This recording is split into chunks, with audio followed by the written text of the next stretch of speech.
the twisting and all that, I mean, that may be too much for him. Gallagher says he's done surgeries on similar injuries as Woods, and the patients did great. Tiger Woods' influence can really be felt throughout the CSRA, from billboards that pop up around town, Masters Week, to golf gear that so many people wear. He's certainly made his mark. News Channel 6's Chloe SALSAMEDA caught up with local golfers who are inspired by him. You could be at any golf course in the world and find someone who's a fan of Tiger Woods, but here in Augusta, you can find people who played with him or remember what it was like to hear the roar of the crowd when he won the Masters in 2019. Now those same golfers hope he'll return to Augusta again when he recovers from his injuries. A look around the golf course, and you can't miss Tiger Woods' influence. In a Tiger head cover, and in those Masters hats people bought when they watched him play. Yeah, I met Tiger back in 1997. Conan Sanders was there when Tiger won the Masters. The roar of the crowd you hear on TV, it was even better in person. You just can't explain it. It's a chill feeling up down your spine. Tiger is a role model for so many young golfers, including Andre Lacy II. Being a black golfer, you have representation. Lacy is a pro golfer and grandson of Florida PGA champion and Augusta's own Jim Dent. He says Tiger opened doors that allowed him to go pro. It's great to see somebody that looks like you, that's being successful and being widely accepted. Being as great as he is, you want to see him back. You don't want that to be his last thing people remember. Tommy Cox says he wants Tiger to return to Augusta too. He'll be back. You watch him.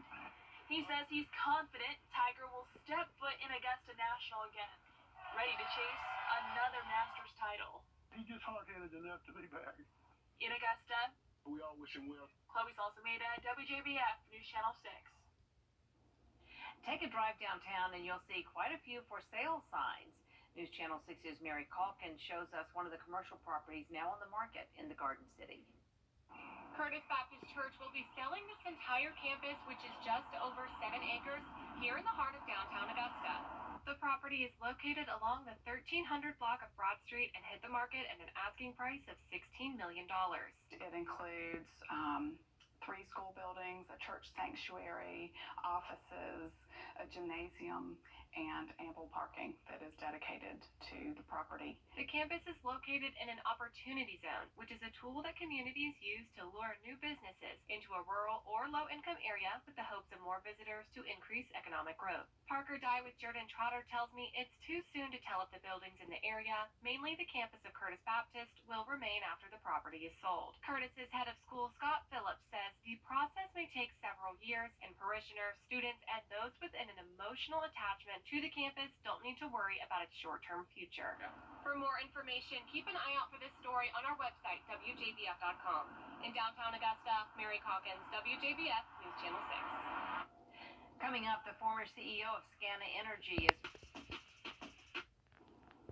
Some Aiken County teachers will soon get more money in their wallets. Last night, school board members approved a pay raise for summer school teachers.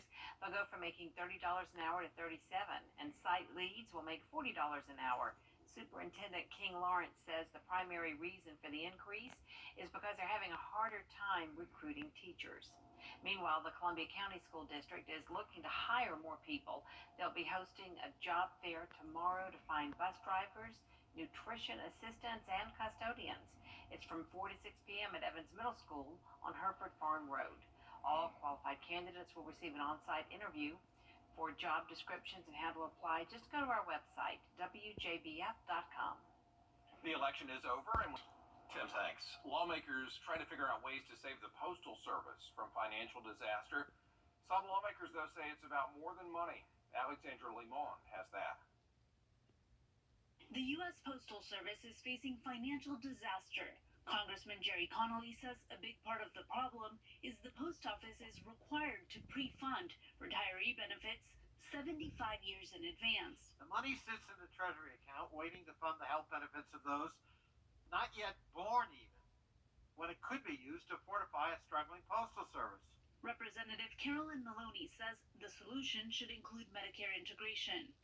The draft bill bill would require current employees to enroll in Medicare when they reach 65. Retirees who are already over 65 would be given a 3-month period to enroll with no penalty. But Kentucky Republican Congressman James Comer says the post office promised greater benefits to employees, and the underlying problem is with the business model. Demand for first-class mail has plunged, and costs have stayed the same. No business could be expected to survive. The chairman of the Post Office Board of Governors told lawmakers there is a plan in the works to deal with the financial problems as well as current service delays.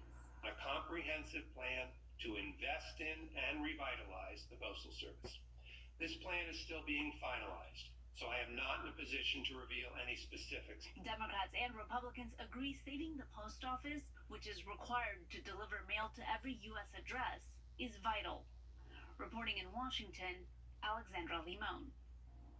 Still ahead, a 91-year-old man is finally getting his high school diploma. The inspiring road to get there, right after the break. BuddyMedCenters.com.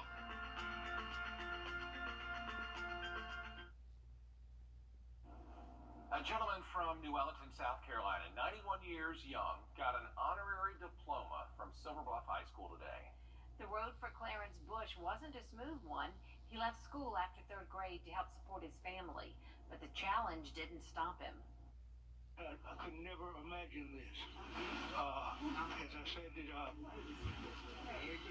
was unprivileged to be able to go to school and get an education like a lot of children, because in our days, back there, your education for black people was learn how to work. That sharp-dressed 91-year-old also became the first African-American to open a business in New Ellenton. Yeah, looks outstanding, and just a huge congratulations to you. Congratulations. Coming up, President Biden is